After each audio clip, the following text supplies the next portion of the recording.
Hello. Welcome to another edition of Stretching and Strengthening with Auntie Angel.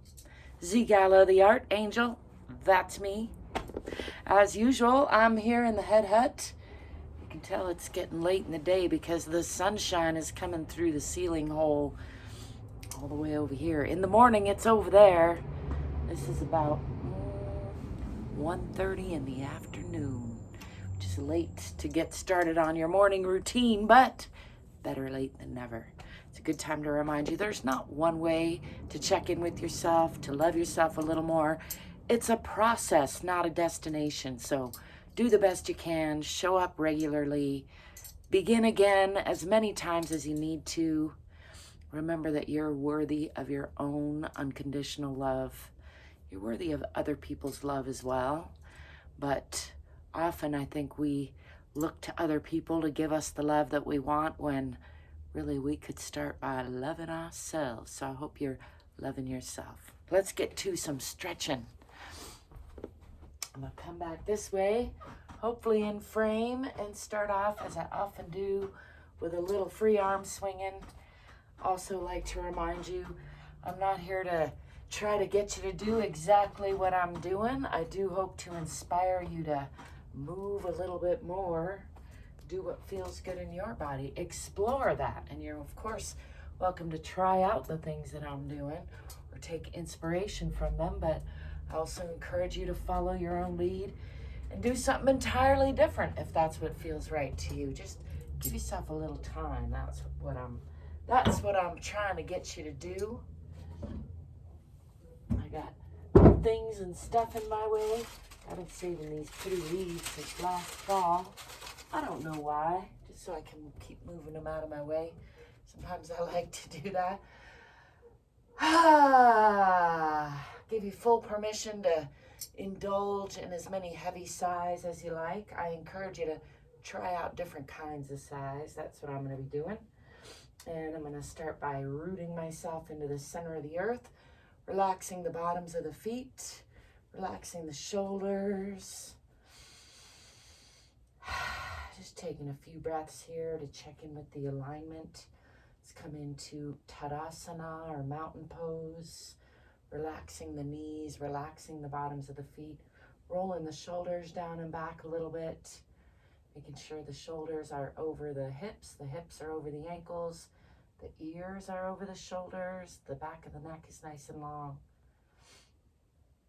And then I'm going to start by stepping back with the left foot and pulling those hips onto the perpendicular line, checking that I can still see my toes past that front knee and pushing into that back heel.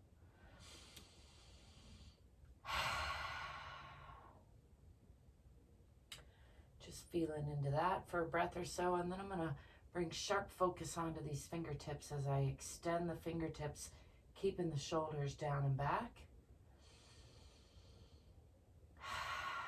Let's practice a little soft eyes, sharp eyes. So soft eyes, gazing out at the imaginary horizon, not focusing on the fingertips, noticing my peripheral view, just softly, and then sharp focus, bringing my attention right onto the tips of my fingers, kind of blocking out most everything else. We have such a neat ability to see a little out the corner of our eyes while also focusing, bringing sharp focus, or soft eyes rather, out at the horizon, not focusing on any one thing, and then bringing sharp focus onto those fingertips again. Checking in with the shoulders, roll down and back, checking in with the hips, closing and coming onto that perpendicular line, checking with the 2 feet, relaxed and on relatively parallel lines. And then I'm going to shift that back foot, shifting the heel onto the perpendicular line now, opening these hips, and use my sharp focus to watch this fingertip arch sort of across the body, except for making leeway for the, adjusting for the dome in the Head Hutt here. And then checking in with the alignment, both sides, just adjusting accordingly. opening the hips. This knee is aiming toward the wall behind, and sliding that long leg out, bending from the hip.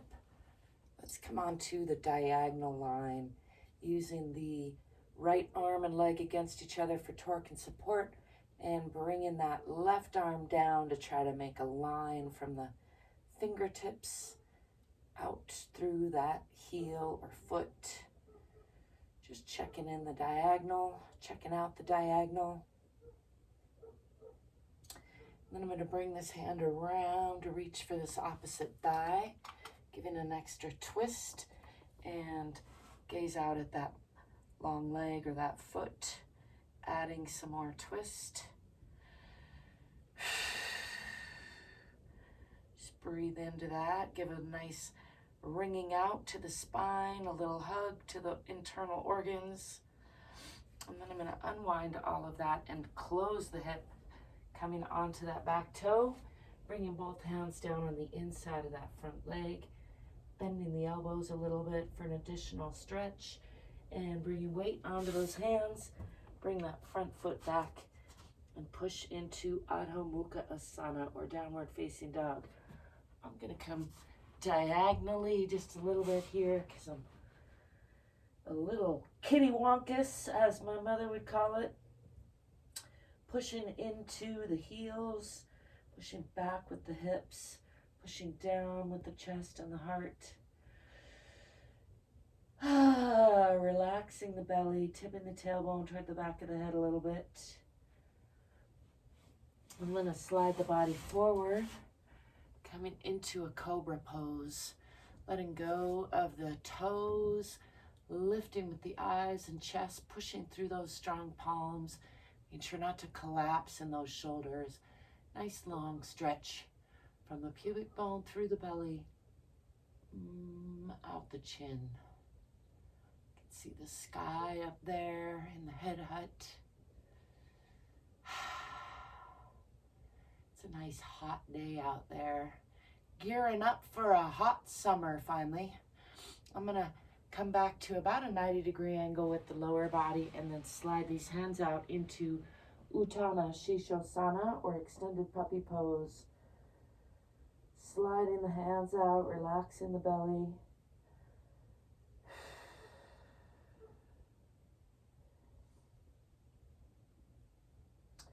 And then walking the hands back. I'm going to bring them not quite back under the shoulders, tuck the toes under, and lift those knees again, coming into downward facing dog. That's a nice pairing, downward facing dog and extended puppy pose. They kind of go together, both in name and in position and function. Pushing back again into Adho Mukha Asana, or downward facing dog. Let's alternate those two a couple of times for variety. Come back into cobra pose in between that again, lifting the chest and eyes, letting go of the toes, stretching the chin toward the sky, giving the tongue a little stretch, relaxing the belly, nice long line through the front of the body, and then pushing back to about a 90-degree angle with the lower body, and sliding the upper body out and bringing the forehead down to the floor in Uttana Shishosana, or extended puppy pose. Again, stretching the arms, stretching the chest, stretching the shoulders, relaxing the belly, continuing to move those hands out. A little bit more, a little bit more. And then walking these hands back, coming again into downward facing dog. Palms are strong, pushing into those heels, pushing the hips back toward the wall behind, pushing the heart and chest down toward the center of the earth. Head is in between the elbows. Relaxing the belly, tipping the tailbone a little bit toward the back of the head. And I'm going to swing that left foot forward, the one I stepped back with first, in between the hands for a nice deep lunge on that side, pushing into that back heel. I'm going to straighten that front leg, aiming the chin for the toes, draping the upper body over the lower body. Feet are relatively parallel again. Just giving that a couple of breaths to let gravity do some unwinding of the spine. And then I'm going to step forward with that back foot and come into a forward fold and just let gravity do some more of that work.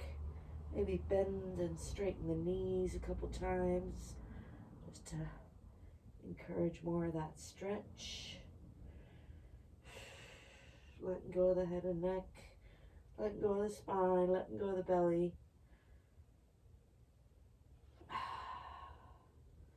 And then bending the knees, swinging the arms back. Let's come into a bit of a counter stretch. Pushing the hips forward a little bit. Adjusting the clothing as need be. Palms, eyes, and chest to the sky. Just exploring that for a breath or so. And then coming back into Tadasana. Checking in that the feet are relaxed, the knees are relaxed, the shoulders are relaxed, the back of the neck is long. Just feeling into that mountain pose for a breath or so's. And then we're going to step back on the other side, stepping back with the right, coming into a moderate lunge. And again, making sure I can still see my toes past that front knee. Adjusting as need be, pushing into that back heel and pulling the front hip back hip forward, looking for a perpendicular line with the pelvis, tipping the tailbone under just a little bit, even if it's just in the mind, looking for that real strong center line sensation, just feeling into that, the core of the body.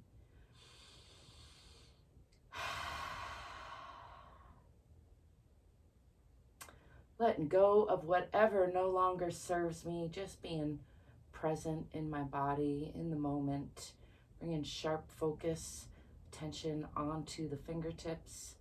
And let's alternate again with soft eyes out at the horizon, and then sharp focus on the fingertips. Soft eyes, noticing the peripheral view, not focusing on anything specific or focusing very far away, and then sharp attention, sharp eyes on the fingertips. And again, I'm going to shift that back foot onto the perpendicular line, extend the fingertips, keeping the shoulders down and back, and then watch this finger as it arches across the top of the body, coming into a side warrior pose or something like that. Checking in with the alignment on both sides, just enjoying that nice strong line sensation through the core of the body. This knee is aiming toward the wall behind. And then extending that long leg out a little more, bending this hip and bringing the left hand down on the inside of the right, or the left foot rather, same side. And then again, I'm going to explore that diagonal line, just feeling for it through the body. Energy going out the fingertips, out the foot, coursing through the center of the body or the side of the body. Kind of fun to just play around with bringing the awareness to those different aspects. Bring the awareness to the side of the body, or bring the awareness through the core of the body. Feels just a little bit different. I encourage you to try that out. There's not one right way or one wrong way. It's just about practice. Shifting your perception. I'm going to shift that back foot onto the heel, closing the hips, and bring both hands on the inside of that left leg. Bending the elbows a little bit for an additional stretch. So pushing into that back heel. And then bringing weight onto the hands. Fingers are wide. And bringing that front foot back. Pushing into Adho Mukha Asana again. Pressing down in the heels. Pressing back with the hips. Keeping the head in between the elbows. Pressing the heart and the chest toward the center of the earth. Bend the right knee and press a little more into the left. And bend the left, press a little more into the right. And again, pressing more into the left. For me, it helps to really focus on relaxing the belly through all these exercises, unless I'm deliberately pulling up in the belly, but I find it's a constant thing almost, or a regular thing. Bring my awareness back to that. Pushing again into Adho Mukha Asana, or downward facing dog. And let's pull the body forward again through a plank or chaturanga and drop the hips, drop the knees, let go of the toes, and lift the chest and eyes toward the sky. Stretching from the chin, through the belly, to the pelvic bone, the whole front of the body. Give a little tongue stretch there if you feel like it. Again, chin to sky. And then I'm going to push back into extended puppy pose. Sliding the hands out, bringing the forehead toward the floor. Relaxing the belly, continuing to slide those hands out. Feeling all the stuff under this bed that I got in the way. There's some weights under there. And a Tibetan singing bowl. Bring that out for later.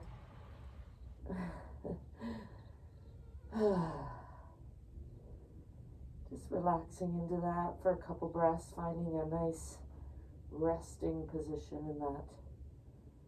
And then I'm going to walk the hands back. Let's do some cat-cow breathing while we're here for good measure. It's one of the many things I'd like to try to do every day. It's bringing the hands under the shoulders, checking that the knees are under the hips, relatively flat back to start. And then we're going to do this pair with the breath, starting with cat pose, pulling up in the abdomen, tucking the tailbone, tucking the chin, exhaling. Really pushing through the palms, rounding from side to side and from front to back. And then pairing that with cow or Batilasana, lifting through the chest, lifting the tailbone, breathing into the belly. And then again, exhaling and rounding.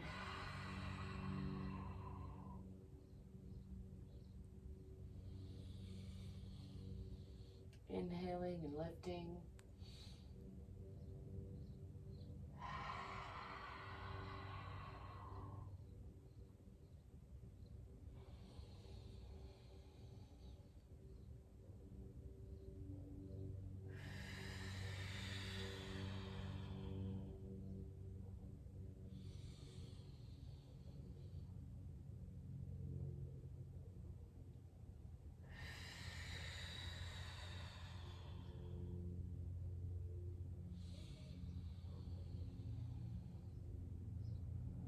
And just letting the body come back to that neutral tabletop position, walking the hands out a little bit, tucking the toes under, and again lifting the knees, lifting the hips, and pushing into Adho Mukha Asana or downward facing dog.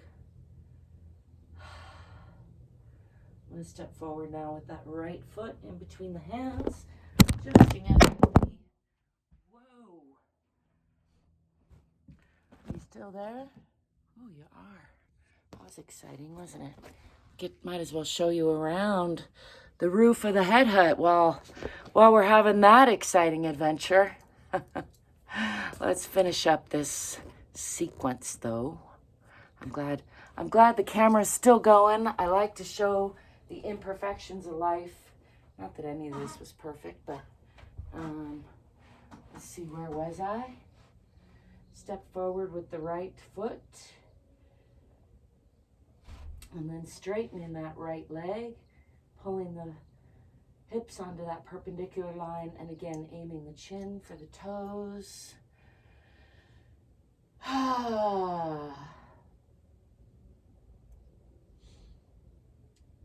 Indulging in a nice long stretch, letting gravity do some unwinding. And stepping forward with that back foot, and again, just letting the head and arms hang, relaxing the belly, maybe bending and straightening the legs a little bit to encourage that lengthening. Let's just roll up real slow, pushing from the center of the earth through the bottoms of relaxed feet, tailbone first and up one vertebrae at a time if possible. Just checking in with the whole spine, coming back into Tadasana or mountain pose, checking in that the knees aren't locked, the bottoms of the feet are relaxed, the hips are relaxed as possible over the ankles, the shoulders are rolled down and back and then relaxed over the hips, the back of the neck is a little bit lengthened by pushing the chin back, and the ears are over the shoulders. I like to imagine I'm being held in gentle traction between the center of the earth and the center of the sky somewhere. Mountain pose, Tadasana.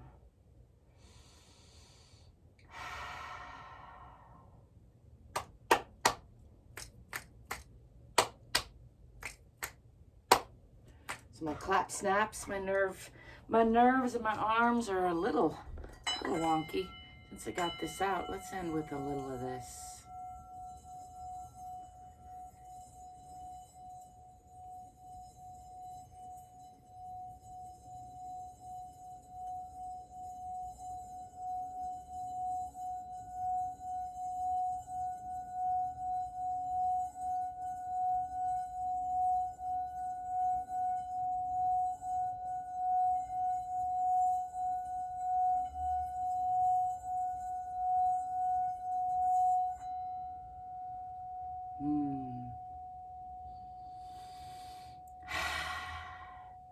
It's fantastic to be alive. I hope you're enjoying it.